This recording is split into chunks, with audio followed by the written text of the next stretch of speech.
We're going to start.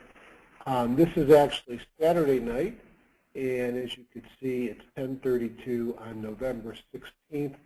I'm heading out in the morning to Vegas for the Magenta meeting, and so I thought I'd do this tonight before I left.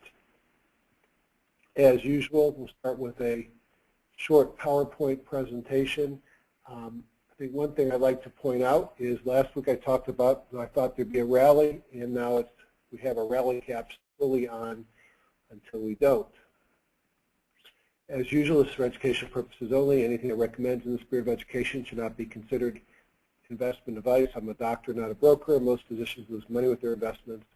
I am obviously a big fan of HGSI and Woodward and Brown Investing and others, but everything I demonstrate I paid for and are the tools that I use in my daily trading, and I'm not paid to promote anybody. I use a lot of different tools for my trading, and what I always like to talk about is what I really need are real-time charting platform, whether it's TradeStation or Thinkorswim. I need something for analysis, and I like HGSI. I use EdgeRater and ETF Bandit. I'll show you how some of the things I do with EdgeRater.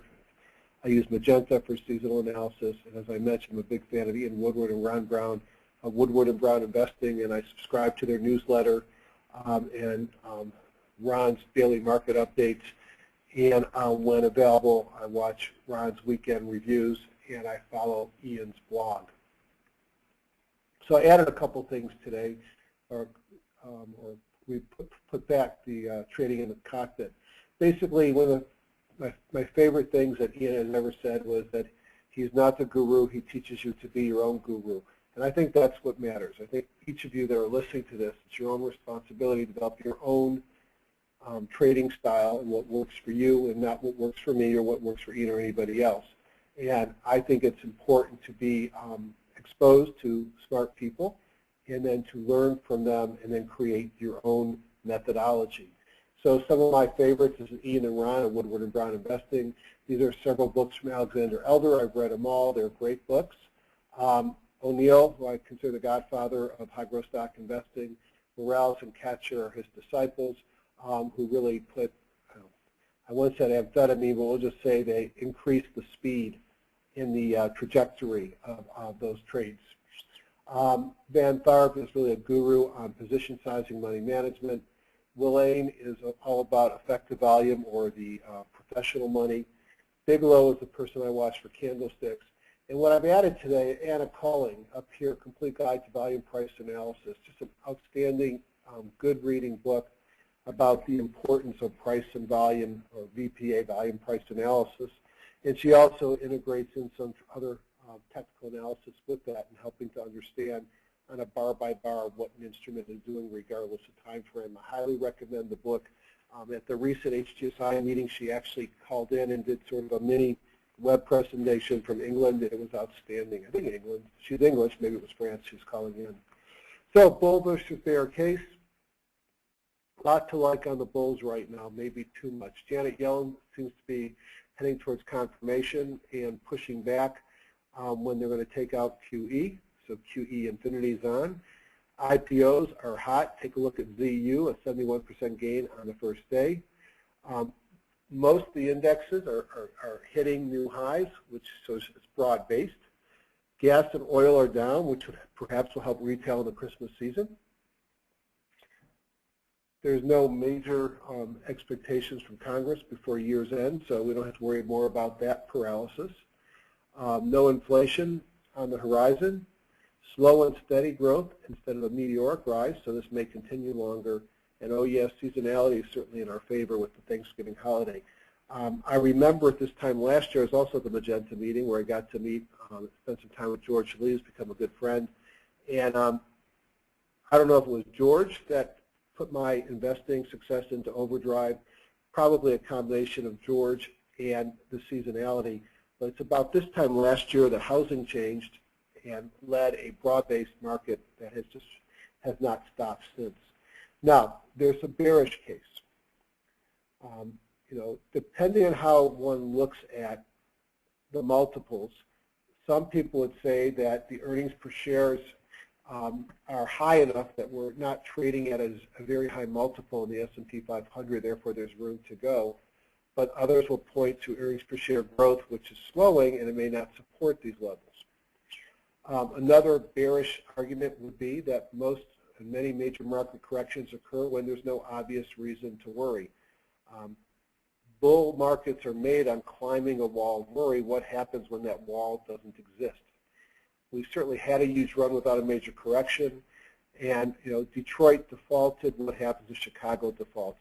So I think, although I am feeling very bullish, and I expect next week the market to be higher than it is this week, going into the Thanksgiving holiday, but when you start to get perhaps too comfortable with the bull market is when it stops. I decided that each week I'm going to do a different topic. Last week I used HGSI to show sector rotation. Today I want to teach the topic of HGS boxes. And before I even go on to the next slide, I must give credit where credit is due. These are the brainchild of Ian Woodward and also Ron Brown. So the concept is simple. If you think of the rule of 72, you take the interest rate that you're receiving into 72, and that tells you how many years it takes to double. So if you look at earnings per growth rate instead of interest rate, so 100% growth rate in earnings should mean that you double in 1 year. 50% growth rate, you'll double in 2 years, and at 25%, it'll take you 3 years. Excuse me, it will be 2 years to double here, and then at 25%, it'll take you 3 years to double. So 25% annual earnings, 50% annual earnings, and greater than 50%. Ian created this 9-box matrix and then added box 10 for mattress stuffers and 11 for cash. And you can see the date goes back 20 years ago. This stuff is just great. And basically mapped out, if you take a grid of annual earnings over the last 5 years, greater than 50%, 25 to 50, and 15 to 25. And then you look at current earnings percent growth for the last 2 quarters. So that would be the last 2 quarters compared to the prior years matching 2 quarters. And you look at what your growth rates are, and then you can populate these boxes based upon the growth rates. And then what you can find is that how do stocks perform based upon where they fall, with the expectation to double in box 1 in 1 year, in 2 years in box 5, and 3 years in box 9. So obviously you want to be doing a lot of box 1. And it turns out that I've learned is that box 7 may be the best box, because these are things that have had a turnaround in the last couple of years. Stocks that have stubbed their toes and then have had a recovery have been some of the market leaders. So you can look back in the early 90s, Ian populated. Some of these companies still exist. Many of them have been buyouts. And look at performance from September 11th to February 12th. So this is September, October, for about 6 months. And this is the performance box 1. You see a lot of doubles in 6 months, but the average return was 59%. And you can notice in box 5 it was 55%. In box 7 it was 47%. And those were some of the leaders. Well, maybe that was just happenstance. You can repeat this in 98 to 99 and looking at 3 months performance, 3 months and a week. And you could see that the box 1 stocks nearly doubled in 3 months. The box 7s were up 102%, and the box 2s were up 85%. How about in the modern era? So again, here's what each box is. You look at annual earnings growth for the last 5 years. And then the second box is most recent 2 quarters compared to the 2 quarters, that quarter a year ago as a percent. Box number, and then you can basically either use HGSI or do a lot of work and fill this out for yourself. So back in April of 2011, a report was run, and this report looked at stocks that were chosen September of 2010. And what was looked for were stocks that had ERG of 255 or up. So if you think about ERG, it's earnings per share rank 0 to 99 plus relative strength 0 to 99 plus group rank 0 to 99. So 255 really are the best of the best. And there were a large number of box stocks. 81 stocks met the box criteria. And if you pick these stocks on the date I mentioned, September 1st, and you held them for the next 7 months, which is basically what happened, and you look at the performance, the box 1 stocks were up 125%, the box 7 stocks were up 106%, and the box 9 stocks were up 50%. So again, you can find stocks that have great performance by finding those stocks that fit into the boxes. Now, you could look at the various returns. Here they looked at the return between since September 1, 2010. This was run end of April, and you could see the S&P 500 was up 24%, and each of the boxes were up substantially more than the S&P 500 because you're picking, even with box 9, stocks that have 25% growth rate annually for the last several years, as well as quarterly 25%. And you can see how well these stocks perform, and the leaders being 1, 2, and 7 over 100%, even box 4 and 5 close to 100% as well. So wouldn't it be nice to be able to add this analysis where you just focus on those stocks that outperform the market? So I'm going to show you how you can do that in HGSI. This is Ian's box analysis. Nobody can do it as good as Ian.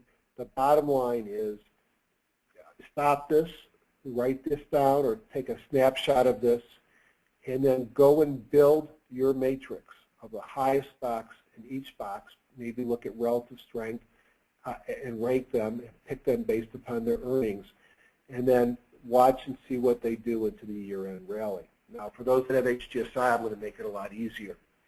So a couple comments about HGSI. The website is www.highgrowthstock.com, and let's see if that boots up. Perfect. And on the website, you can hit free 30-day trial, and you can download everything that I show you today at no cost, including the data. They don't even ask for a credit card, which is crazy in this era. Very nice. On the add-ons page, you would need to then update with these 2 download files. Just run both of them and then update the program, and you'll be able to do everything that I do, because everything I do is fairly standard in the program. Under investment strategies, you could go to my blog and you could see a number of webinars that I've done, and you could also find Ron Brown's webinars that he does as well. I'm a little bit more prolific than most, and Ron does a great job of showing how to use HGSI, looking at the market, and then some of the programs like Thinkorswim.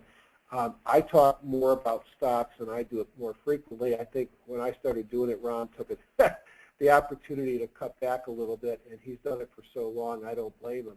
And then the other thing that's really great here under the Woodward and Brown, under Ian Woodward rather, is his blog. And you might want to take a look at that. It's dated November the 10th. All right.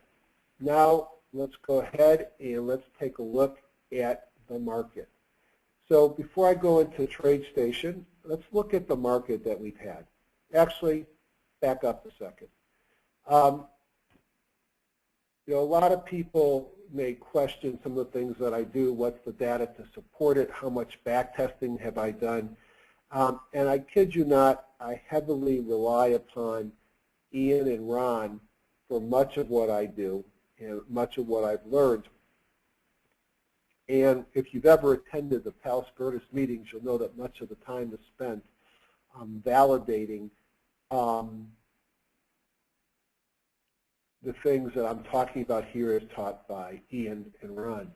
So as I mentioned, I love EdgeRater, and EdgeRater has got this great tool in where I can take a snapshot. So this is all securities. It's really not. It's mostly those stocks more than $5 and $150,000 at year-end 2012. And let's look at them from January 1st, or the first day of the year trading, which is probably the second or third, until now, and get an idea of what has mattered.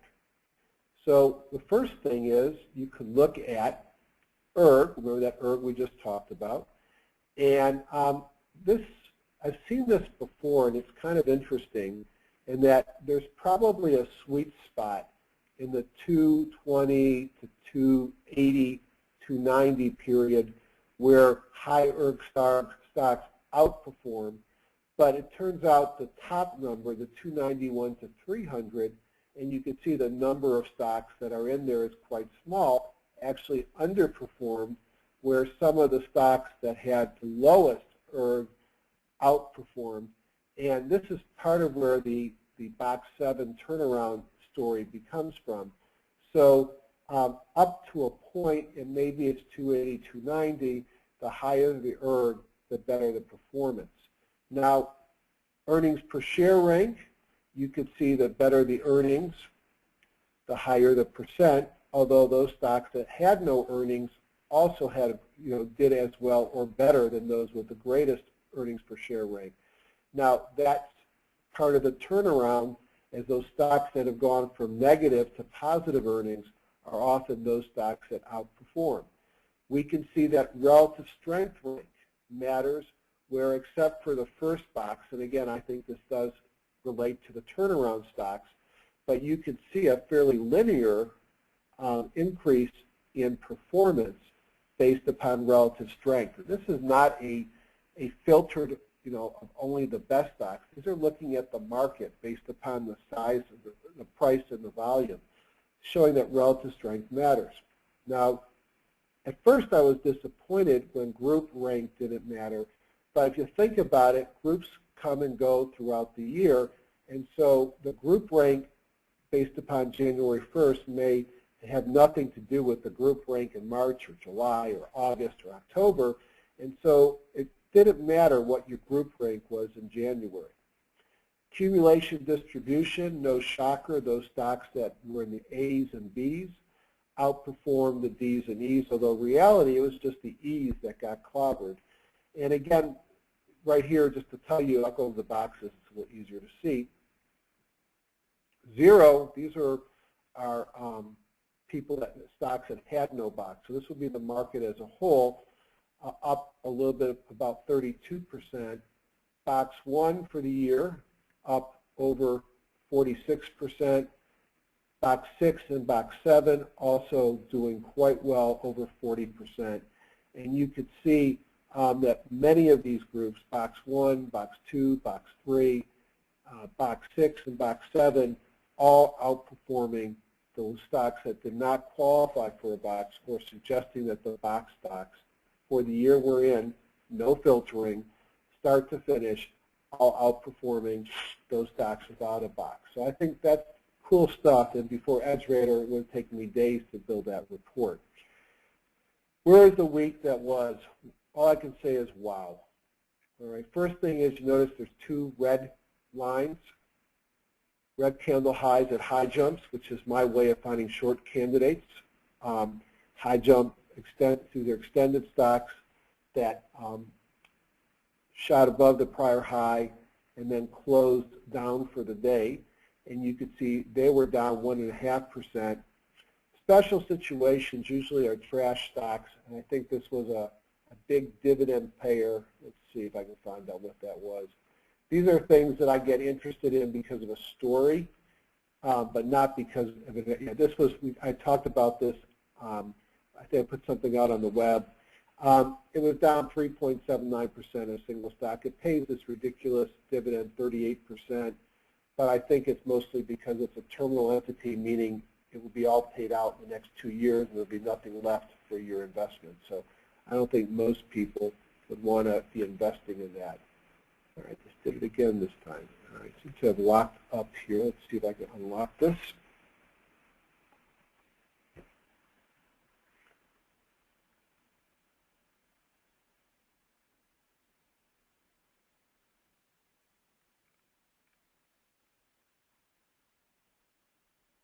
All right, I'm going to shut down Excel and then I'll reboot it. All right.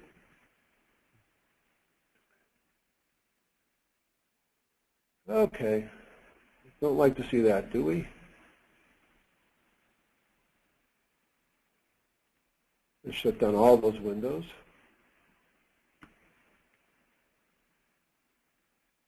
All right. Try this again. Apologize.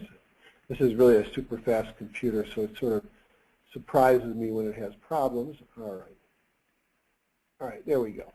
So what I was basically pointing out was that we had only two groups that were negative. And a couple of things that I think are interesting. S&P 500, part of how strong the market was up 1.5%. The IBD 50 and HGS 100 showing how strong growth stocks were. The IBD 50 was up 4.12%, 88% positive. The HGS 100 was up 3.86%, 80% positive. I was pretty happy with the week. I was up 3.75, 84% positive. Those are the stocks that I had on Friday. And I would say that I have a lot of stocks from this list this Friday, which were my buy watch, was up 3.27%. Obviously, quite the strong list. These are some Dr. Stocks, I think is his name, in Metastock, some scans, and these have been working. And the top bongo is named after Robert Minkowski. That was 11 stocks up 6.64. So I do a number of scans, and what I basically do over the weekend is I put the top stocks from all these lists into a big list, and I look at every one of them as I try and find what's best going forward. So this was Friday to Friday. I also do the analysis Monday to Monday, and for the sake of argument, let me just tell you it looks almost the same. I look at bucketology, something we learned from Ian. Again, an edge rater template, which makes it so easy to do. And what I look for are two things. I look for the number of stocks trading above the mid-band in their Bollinger Band, and I see that 68% are above the 50% line, so that's very bullish. And then I look to see how many of them are trading above the top, and it's above 10%, but frankly, we still have a lot of stocks over here, which tells me although we are starting to get extended, perhaps, I believe we have more room to run. I look at the Hindenburg, the last ones that fired were back here, which were in, I think, August, and you could see all clear sailing. The Hindenburg is a signal that signifies an imminent or potential imminent correction. All major corrections in the last 50 years have followed a series of Hindenburgs. About 1 in 4 signals are meaningful. I like to track them to give me a heads up, and everything looks good there. Think of a Hindenburg as the professional guys are selling out, and us regular folks are buying. I look at the market view, and I haven't shown this, I think, before last week, but this is another view in Edge Rater. And basically, it takes the major market indices, and if I went all the way up to the top, you probably see what I'm talking about. S&P, the Dow, Russell, NASDAQ, and it basically looks for a couple of different things. It looks for the change in percent B in one day. And remember, Kahuna is more than 0.24. A big Kahuna is more than 0.4. It can be plus or minus. It looks at where percent B is. So as I said, above midline is better than below, but it shows within the Bollinger Bands where an index closed that day. I did it again. And it also shows me percent bandwidth times B. And what we've learned is, and so that's where my problem is, all right, I'm not going to go all the way down, that we've pretty much got all clear sailing on this indicator as well. So not a big surprise to get rid of this. I don't know why my, probably because I got too many things open, but it's somewhat disappointing because I have a super fast Alienware gaming computer here, but who knows? I'm sure I'm doing something wrong. Maybe it's a bug in Excel. But just to go back here and show you what I was looking at, you could see we're all green on %B. Now, the scary thing here is these are all above 1.0. And that might be worrisome that we're starting to get extended. I haven't told you anything we don't know. But as you can see, it's not unusual to have a fairly long period of time. But I am concerned because they have all moved, or many of them have moved, above 1.0. And we'll see. Right now it looks good. I'm going to look for and be concerned when I see a row of red, suggesting that we may have run our course. So now let's go take a look in TradeStation. Folks know that I like to look at the markets in TradeStation. And so let me go into the Elder, and let's take a look very quickly at just a couple of things. Take a look at the NASDAQ. The NASDAQ had been a laggard, but you can see the last 3, 4, 5, 6 days, after a bottom here, the NASDAQ has jumped up, although not at the top of its band yet, sort of still within, it's near the top of the auto envelope, but not up here, which I think that's just an old trend line, so I'm not going to pay any attention to that. So it's getting close to the top of the auto envelope. It's painted green, weekly green, monthly green. A worrisome finding to me is new high here, and we haven't even turned positive on the MACD histogram. So breaking out, it tells me the power behind this move might be weakening, and that would worry me that this may be a short-lived run. I look at the Dow. It's even above the envelope, green, green, and green. It's positive here, but it still has MACD divergences, which is not a good story. And it does raise some warning flags. And if I look at the S&P 500, green, green, green, it's flipped to positive, but much lower than before. So new high in price, not a new price, not new high in MACD histogram, although the MACD lines are up there, but worrisome that MACD divergences persist. So a mix at best, certainly like the green. I still feel comfortable being long. I'd be a lot happier if I saw the MACDs taking out the higher MACDs with the last peak. The futures are not open yet. So after the market closed on Friday, it doesn't look like there was much that happened at all. As you can see here, they're all dinky little numbers. So I've looked at TradeStation, so I'm comfortable with the bull market continuing, but I'm going to watch it closely. I looked at EdgeRater and saw that everything is green. Little concerned about we will be getting extended. I don't think we're extended yet. Let's take a look at HGSI and see what we can find. So one of the things that you'll get if you download those two files is you'll get Woodward and Brown groups. Let's look at top-down view, which is all technical, heavily weighted for the last week, but still looks at about 3 weeks of trading. And no shocker, the major indices are all up at the top. NYSE, which is big, small, little, industrials, the NASDAQ, the utilities, the small caps, the semis, the S&P 500, 1500 a little bit further down. But those are all very high up there. And what's not working, no shocker, volatility, dropped another 5.5% last week. Silver, gold, bonds, oil, and dollar all week. So let's take a real quick look. I'm not going to go into the same breakout as I usually do with these because I don't think anything changed from last week. I will like to look at one thing, so let's tighten it up a little bit. See, this was a bingo. This bingo occurred last year on the 15th of November, and that basically was the baby with the bathwater. And on the 16th, we had a green candle low, and since that 16th, we have seen this market at the high run up 34% over the last 251 days. So that is basically one full year, and I would say that's a pretty impressive run. So I know I've made more money this year than I've made in any year in the market. Of course, I wasn't trading much in '99 because I was still practicing. and Ian hadn't taught me everything before then, so I would be comfortable in as I've been in.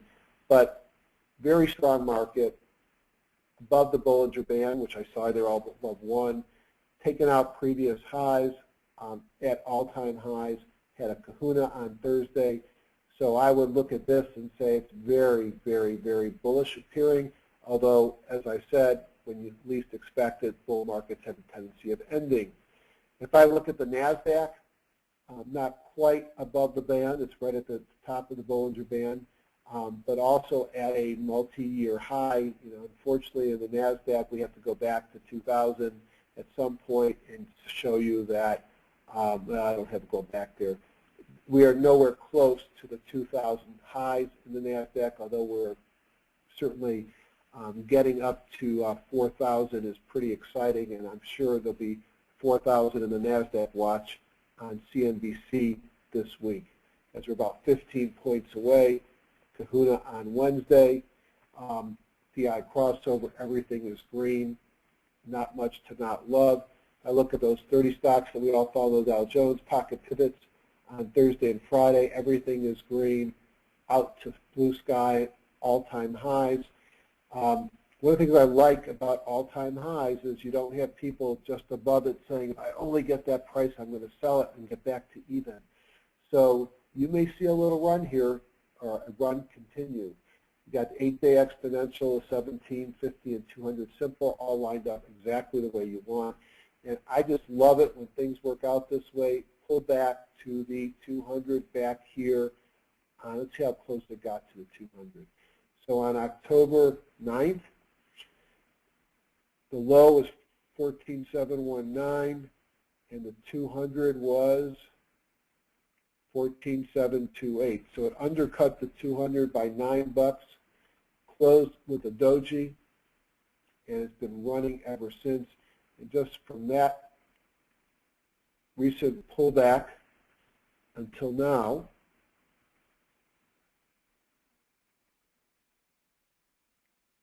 Dow was up 8.4% in the last 27 days. This is going to end someday, but until it ends, I'm glad that I'm in this market. Small stocks, more of the same, a little bit less extended below the top Bollinger Band, but certainly in a powerful uptrend, everything is green, kahuna earlier in the week. So hard not to be excited by this market. What's not working? Well, we can look at the VIX and see that the VIX continues to be down near the bottom. Now, the VIX is sort of counterintuitive to the market. When it gets to a low, it has a tendency of bouncing. It may drop another 10, 20% before that happens. But when this VIX starts to rise is when we'll probably see the market slow down. Silver and gold can't get ahead of themselves, and they just have huge overhead resistance. You got the 50 and then the 200-day until it breaks above that convincingly, still in a downtrend. Gold will look a lot like silver, 50 and 100 in a downtrend. And the dollar, I think this is the candle that we saw on last week, a shooting star, and it gave us a evening star formation and a pullback to the 8-day. We'll see if it can hold there. My guess is it'll pull back to this 50 and bounce from there.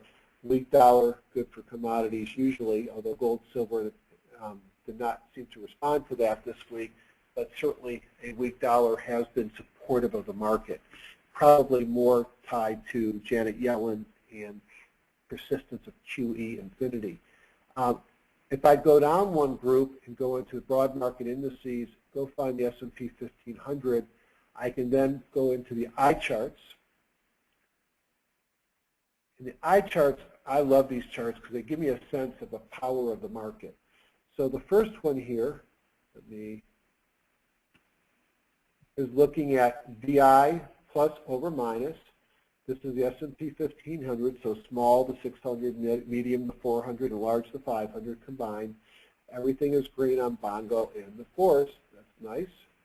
If you look at new lows, new highs, you see that we're in dark green, which tells me that new highs, new lows greater than 65, so that means there's a lot more new highs than new lows. remains bullish. I look at accumulation distribution. I see the A's, which had pulled back and touched the E's, had bounced. So A's are above the E's. The B's are still down here and need to work their way up, but they've crossed over the D's. The A's at the top. If I look at A versus E, again, and then the A's and B's are above their moving average, which is bullish. If I look at 5-to-1 advancing decline, we have numbers and we have volume below. We had a couple of very bullish signals in the last 4 or 5 days after this bearish signal there. Any 10-to-1 days, these are extreme days. Haven't had a 10-to-1 day since that October 9th low. And then you look at the percentage of the stocks trading above the 20, 30, 50, and 200. And if you are bullish and think this market may persist, then you should like this chart because it shows me that we are not extended. We're barely above the moving average of the 20, the 30, and the 50, and at the moving average of the 200. What that tells me is that even though the index has run up nicely,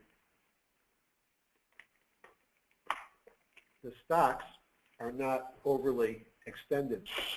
Overly extended is when you get this, and you could see that ultimately this leads to pullbacks. So that would tell me we might have some room to go. So now I'm very comfortable about the market. Let's take a look at industries. You can see there's 145. I look at the force index up, and I have 91. That's very bullish. And down I have 3. So what's not working are healthcare services, Express Scripts. Interesting, CTRX, which is one that I've been in and out of, Catamaran actually was working. I think this is a lot because of concern about the impact of Medicare rates to the service companies as well as the impact of ACA. What else is not working? I hate when I do that.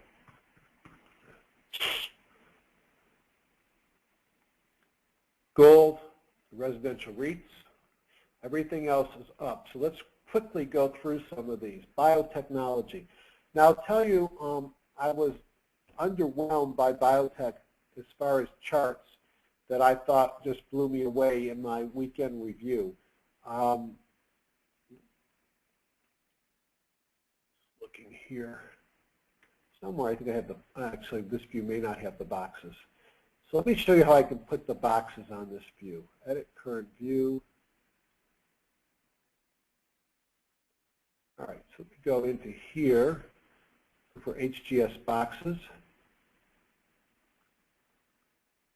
Let's add it, and let's move it all the way up so that I can see it. I'm going to put it right next to industry.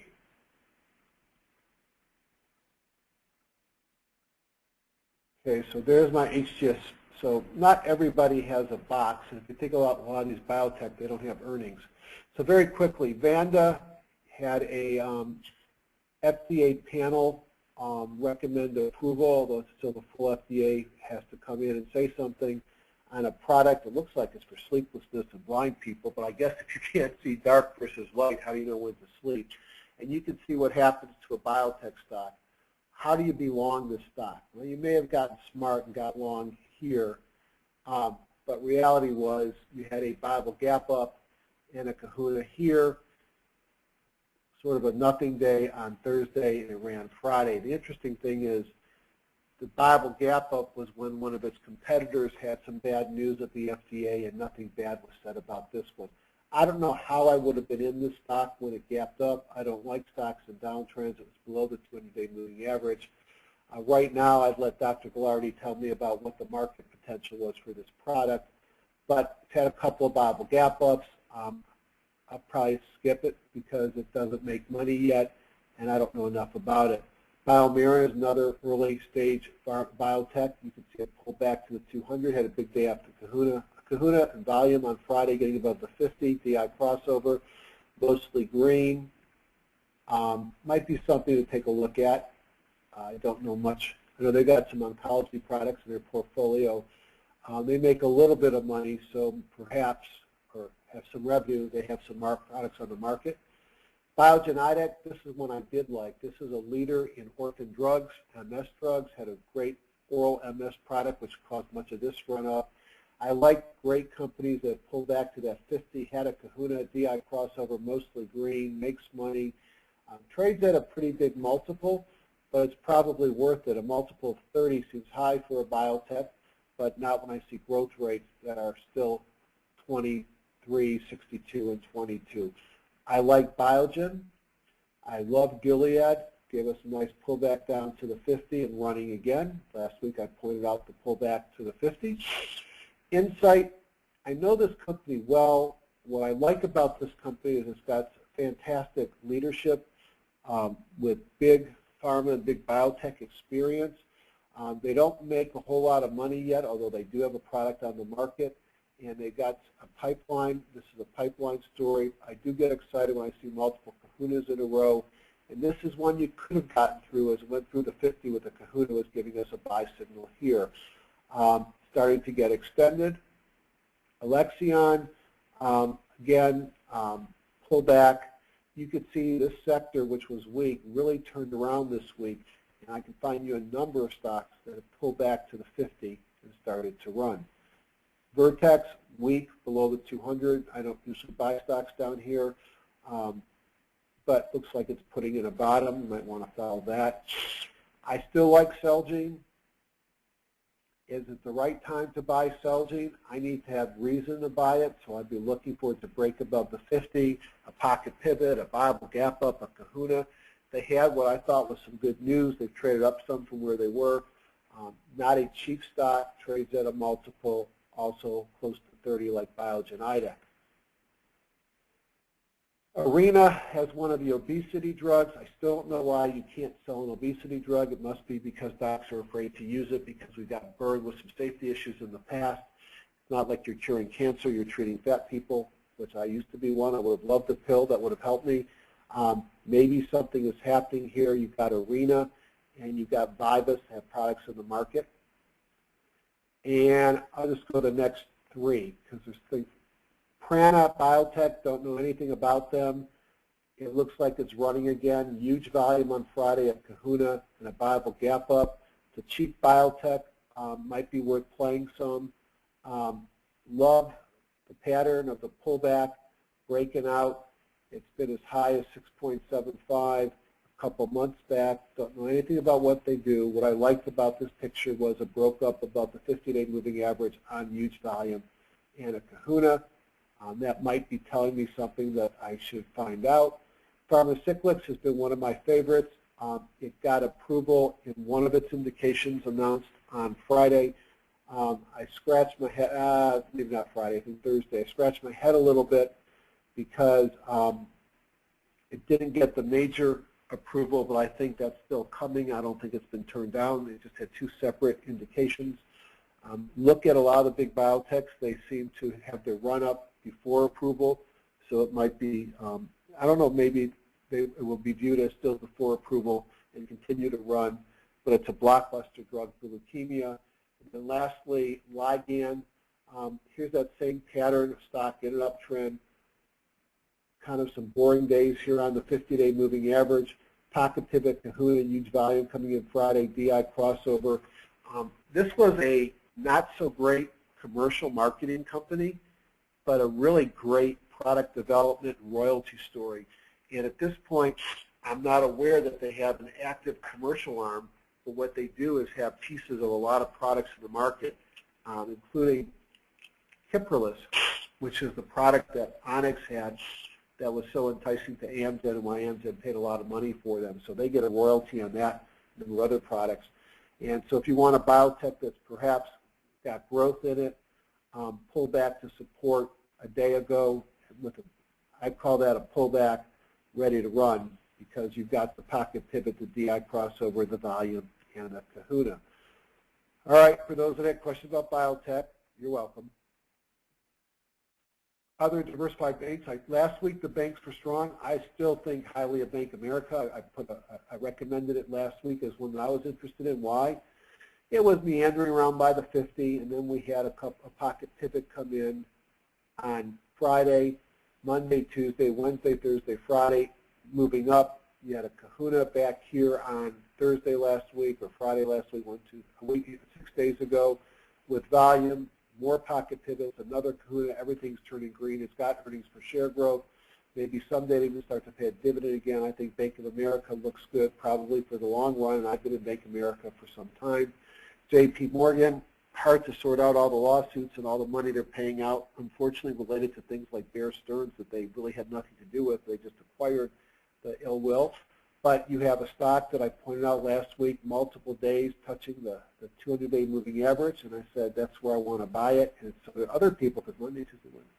So this was Friday, a pocket pivot and a kahuna off of the 200. Monday, Tuesday, Wednesday, Thursday, Friday. Friday, another pocket pivot. I think this guy's going to run as well. Banks look strong. And last week we looked at a number of regional banks. Internet software. A lot of interesting stocks here. So the top one, this is Force ranking this, and Force's price change and volume. And so LinkedIn has average volume of over 2 million shares traded, and its price is fairly big. So if you have a run in price of $10, $12 on that many shares traded, that's why it's up near the top. So LinkedIn pulled back, didn't quite get down to the 50.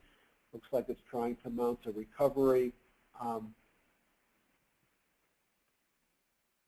It's making some money coming in the next couple of quarters, still in a downtrend.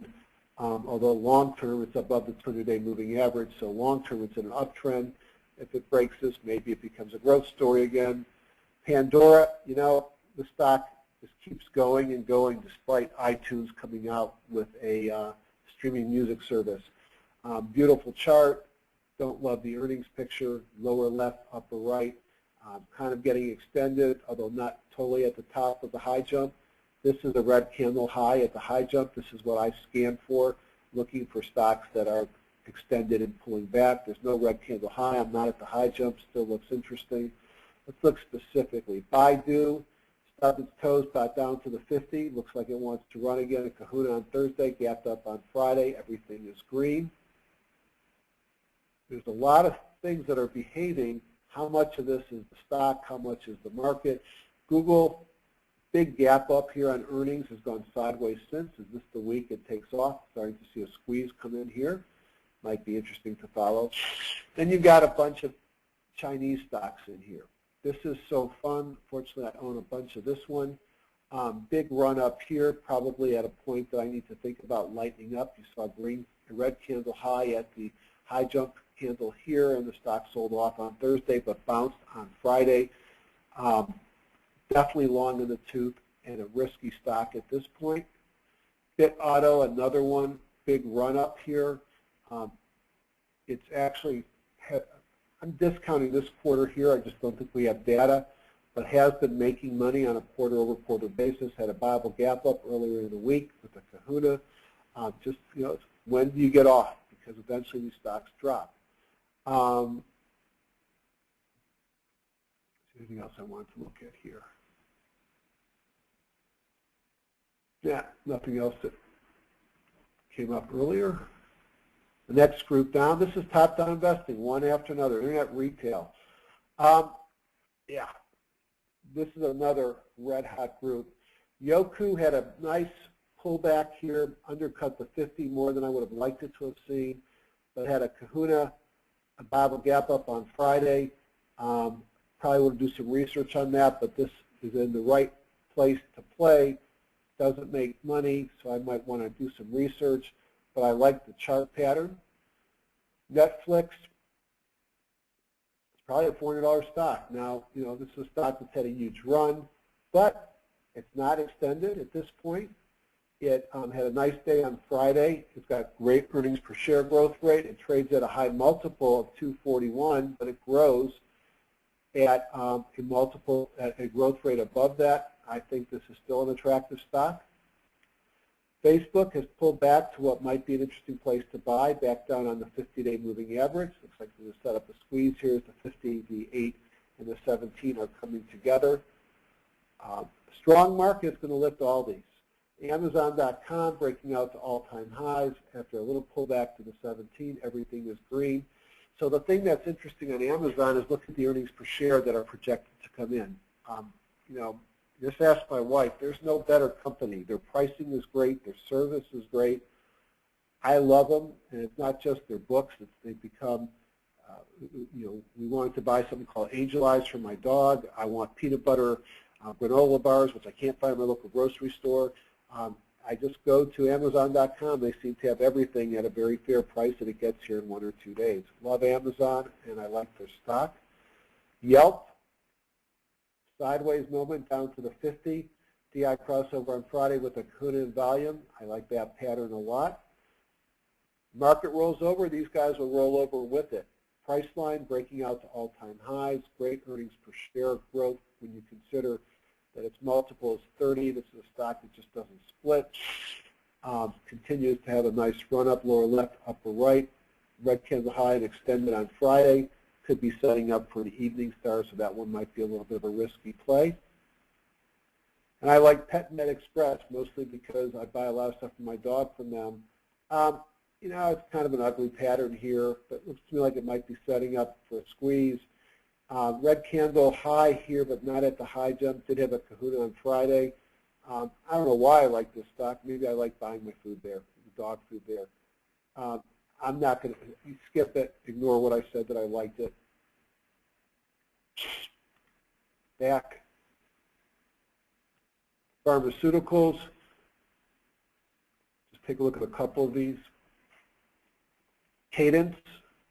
Don't know anything about them. Kind of an interesting chart here. A couple of Kahunas pushed the stock above the 50. Huge volume broke up above the 200 with a Bible gap up on Friday. Everything turning green. Doesn't make money. Probably worth some research. Don't know anything to say about it. Biopharma is a buyout. Skip that.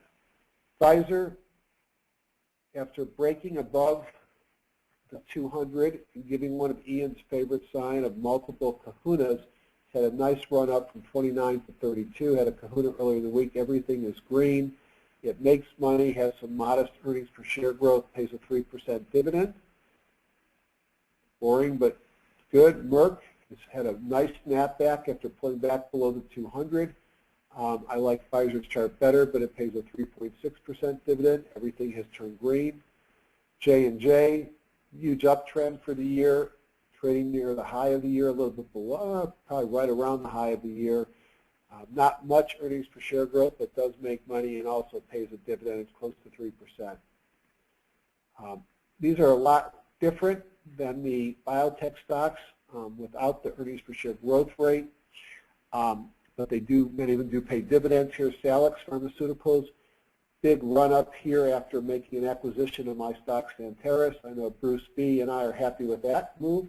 And look at how the stock popped on its acquisition, which means they plan on taking cost, adding to their earnings, and growing revenue, and that might be an interesting one.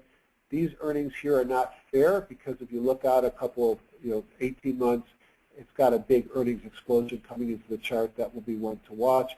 Activist, the old Watson, I talk about it every time. This is just a great lower left, upper right, tight little chart pattern.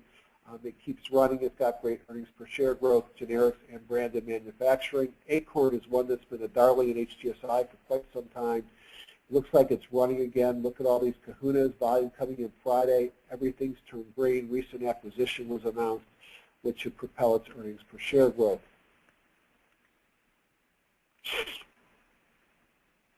Semiconductors, number 6. I'm just going to look at the first couple.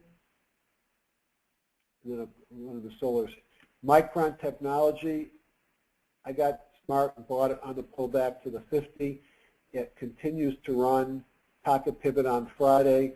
Great earnings per share growth. Earnings per share targeted to slow down the next year or so, probably as more DRAM supply comes into the market. Mellanox, this has been a lame duck for a while. It once was a darling. Volume in a kahuna. Still got to get above that 200. Might be something to keep an eye on.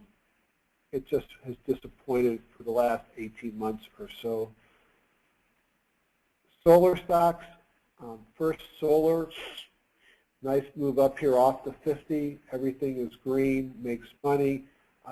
Probably the darling of this group is Jinx JKS, which continues in a strong uptrend.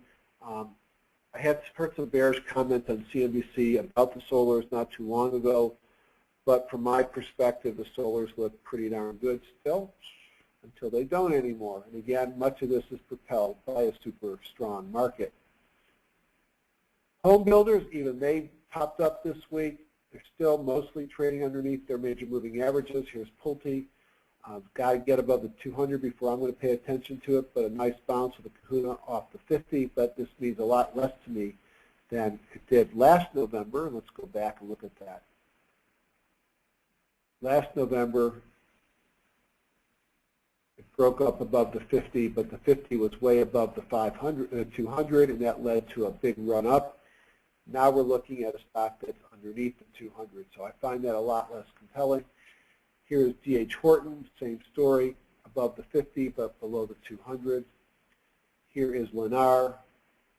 Why does this matter? Because failure, failure, failure, failure, failure. It's going to, until it doesn't fail, I have to expect it to continue to fail at that 200-day moving average. A lot of mixed signals about housing out there. Investment banking and brokerages. Goldman Sachs, as people on TV call them, squeezing down here with all the moving averages coming together. Pocket pivot on Thursday, another nice day on Friday. Slowing down earnings per share growth, kind of going sideways. Doesn't look that exciting. Then you get to something like Schwab, lower left, upper right. Everything is green. Earnings per share growth coming into this stock. And there's a number of them that looked interesting. Here's Nomura Holdings. I like this one a lot. Sideways for some time. Two kahunas. A gap up on Friday, a Bible gap up. Everything turned green. Don't know anything about the fundamentals, but I saw a couple of Japanese financial plays pop in my review, and I think I might play with one of them. Cheap stock.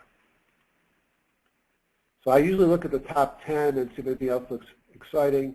I don't know why. Well, I guess this is a mixture of other large banks beyond Citi, Bank of America, and J.P. Morgan. Wells Fargo, look at this pattern here, sort of a double dip, shallow saucer, or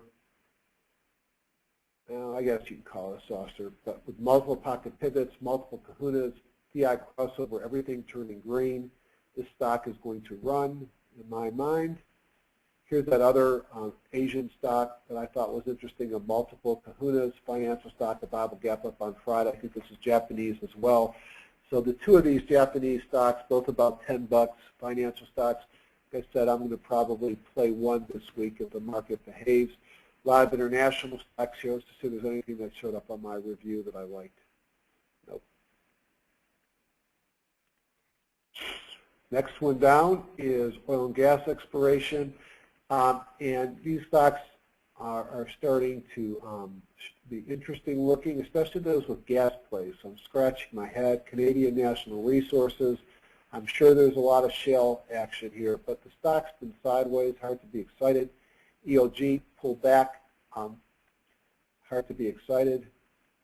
Pioneer, after hitting some highs, pulled back. They're all at the 50-day moving average, so something comes in with some inertia and pops them above, might be interesting. And kind of popped up above the 200.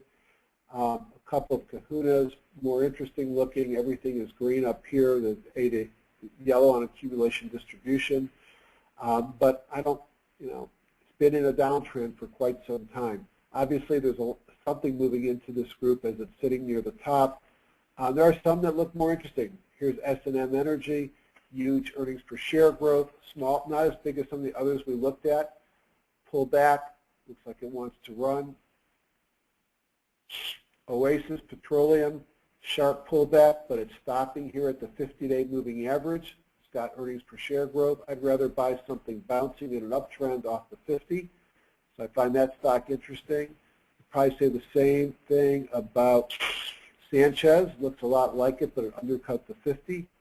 Great earnings per share growth. I don't buy these stocks until I get a reason. A reason would be a pocket pivot, a kahuna, a viable gap up, a huge volume day with a bullish candlestick pattern. But right now it goes on a watch list. And I think Triangle Petroleum, probably here somewhere, looked similar as well. Pulled back to the 50. This one looks like a shooting star, so I'm going to have to see it do something. So interesting there. Let's go back here. Anything else look good? Integrated oils, airlines, just a comment here. U.S. Airways settled with the feds, and they will be making their acquisition of American. I don't know how to play this. It's run a lot already. I think the play is across the sectors, as this probably leads to higher prices paid by travelers like myself as a number of top-tier airlines shrinks one more. I've been a holder of Delta for some time, and it's had a great year. JetBlue is apparently going to be the big winner, as they're going to pick up some spots in Reagan, at least that's what's in the talking head said. And it's got some great earnings per share growth. This might be one to take a look at. Certainly it's extended with the red candle high, the high jump on Thursday. But I do think this will be one that might be a big winner. Refiners are coming back in vogue. I'm just pointing it out. Their charts and their earnings look horrible. At least this guy looks better. It's gotten above the 200 pocket pivot, but its earnings per share growth is dismal. Same with Holly Frontier. Western Refining announced a acquisition here, and it took off on this week, and it's obviously being very well thought of by some. Huge volume coming in at Kahuna. Still tepid earnings per share growth. The one that I thought was kind of interesting, this is junk, special situations, bottom fishing. It's not growth stock investing.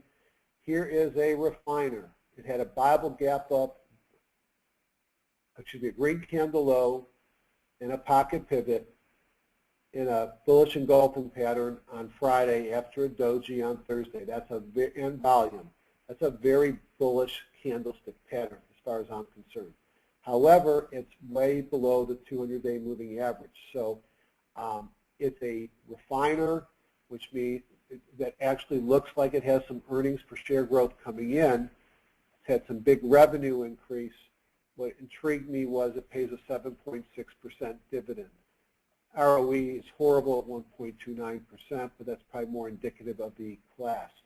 I'm not saying to buy it, but I'm going to watch this one and maybe consider it. I would expect it to have some resistance, though, at the 200, and that kind of bothers me. But if refiners move up, you know, sometimes I buy things that are not growth stocks.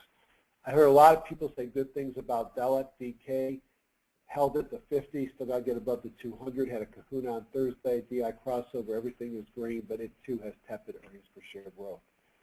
But as the Brent to the WTI spread increases, they may actually have earnings coming in. So that's how I like to do top-down investing. I think we're getting, let's see what my phone says, already about an hour, so let me just do a couple of shortcuts and say good night. My favorite shortcut is to go and look at the sprinters. So you can find the sprinters by going to HGSI Strategies, Woodward and Brown, Archive, Reference Library, Miscellaneous. So here are 87 stocks, and these are stocks that have fundamental and technical strength right now.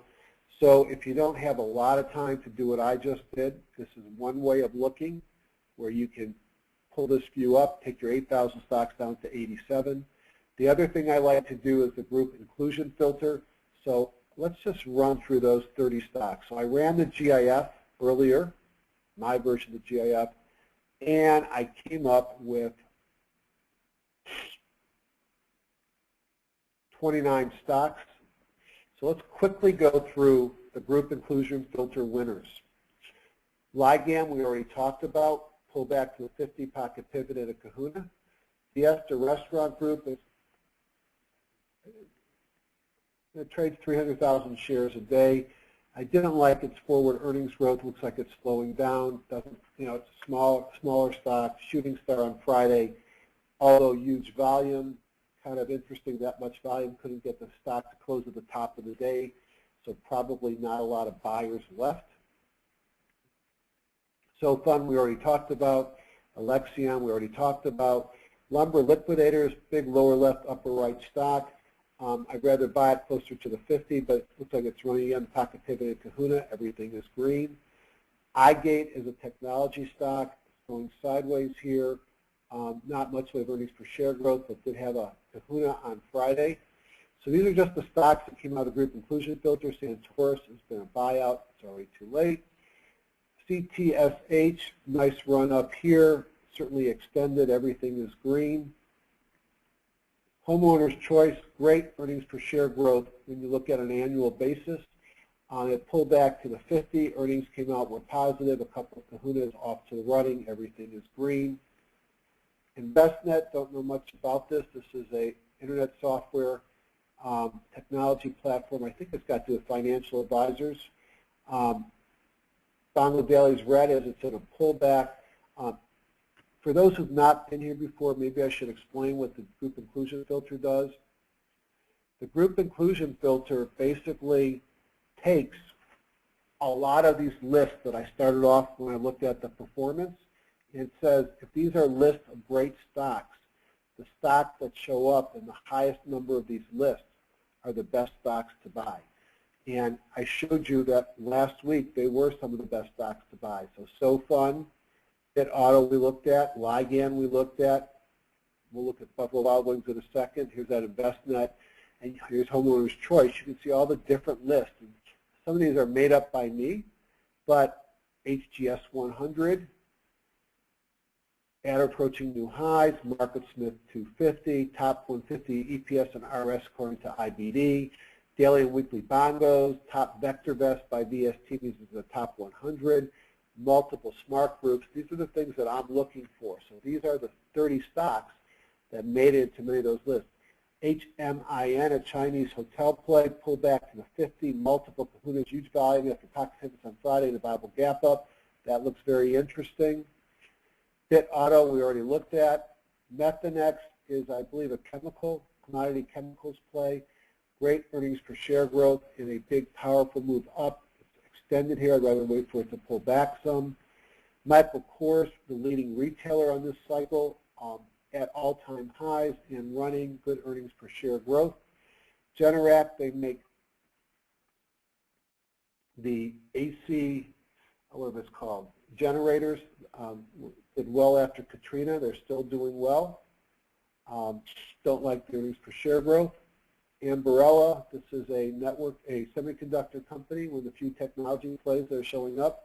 Lower left, upper right, kind of loose. This was a good time to get into it. Pulled back to the 50. 3 kahunas in the last 5 to 7 days, all green, not much earnings per share growth. Activist is that generic Watson pharmaceutical story. Great move. New Skin, kind of look at this like Herbalife, and maybe that's not fair. Direct selling, I get nervous by that whole group. Lower left, upper right. Great chart, great earnings if you're interested. Ubiquity Networks, I think they had some good earnings come out this week. Pocket pivot last Friday and a Bible gap up. It's trading above that. A little bit of a shooting star, might be one to watch. It's had a big run. YY, I'm in this stock. It's one of those internet plays, Chinese internet plays. These are swim at your own risk stocks, and you can see how bouncy it is. Now, if you bought it down here with those with the kahunas coming in off the 50, you can deal with some of this volatility, but this is a volatile stock, and it drops $3 or $4 and goes up 5 the next day. Sturm Ruger looks toppy here. Shooting star, red candle high at the high jump, despite everything being green and having a pocket pivot. Smith & Wesson also looked like it was nearing the end of its run, the gun and ammo manufacturers. Home Away, sort of a Priceline.com service for people that want to do self-rentals. Had great earnings this time and popped. It looks like it's going into a run. 2 viable gap ups over the last 5 to 7 days. Ulta, lower left, upper right, top of the Bollinger Band, everything is green, just looks expensive to me. Multiple of 45 and a growth rate of 25, but it's been a leader. Buffalo Wild Wings pulled back a little bit. Pocket pivot on Friday, everything's green, good earnings. Might be getting ready to run again after pausing, still extended. Jazz Pharmaceuticals, this is one of my holdings. I talked about it on the board a few days ago. It had a nice pop after my comments. Not that my comments had anything to do with it, unless Bruce B is buying up more shares. Looks like it's putting in a flag up here. Now, what I like about Jazz is it's a pharmaceutical company that has a PE of 20 and a growth rate of 40 going forward. So the stock probably has room to run. I've got a target about 140 on it. And education stocks have been in and out of the market over the last couple of months. And this is a Chinese education stock that made the group inclusion filter. So these are just some of the stocks. Here's Priceline. We looked at it already. That came up. MIGF All-Stars Krispy Kreme. I ate a lot of these and got fat when I lived in Atlanta, so I'll never buy them again. Maybe I'll buy the stock. Nice run up here. Everything is green. Multiple is still pretty high at 45. Does not pay a dividend. And here's another education company, also a Chinese education. So there's a little wolf pack of 2 Chinese education stocks. So that was the group inclusion filter. We put up the stocks that I felt compelling. There were a lot of stocks. I saw most of the stocks we've already looked at tonight. Let me see if there's anything that pops up.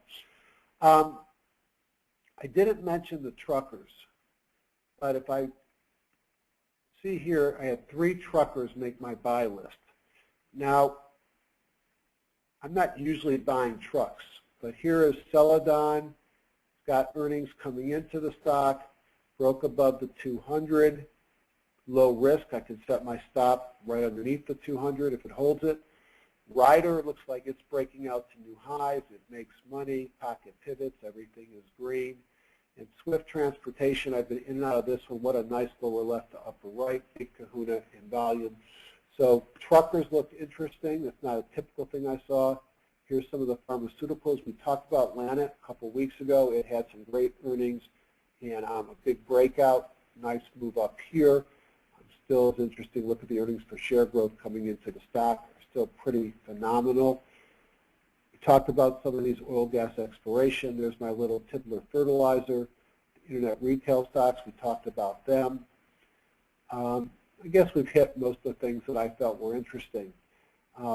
So I just want to look at a couple things and say goodnight. There are 2 indexes that I'm following to look for evidence of a top.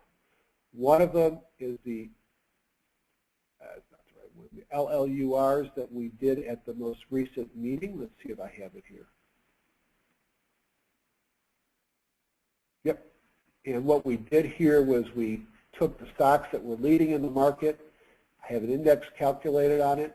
One of the nice things about HGSI, and I'm continuing to watch it. Last week I showed how it knifed through the 17, and I was getting nervous. We're back above the 17. Frankly, it looks like we're going into a Bollinger squeeze here. We're not at the top, so we've pulled back some of the extension that we've had. So still in a buy as far as the LLUR index goes. And then the canaries, which is a smaller group of leaders. As you can see who they are: Amazon, Apple, Facebook, Google, LinkedIn, Netflix, Priceline, and Tesla. Click on that, and you can see they corrected much harder than the LLUR list, but held at the 50, and perhaps they're getting ready to run again. So I went through a lot. Appreciate you coming and watching. Hope you all have a great week in the market. I am tentative at best for next week since I'll be traveling back from Vegas. So if there's I'll send out an email if I do my video. I'm not sure if I'll get to it. You'll have a happy and safe Thanksgiving holiday if I don't speak to you next week. And I'll try to schedule one of these live in the next 10 days to 2 weeks. I'll talk to George Roberts to see what we can set up. Good night, everybody. Thank you.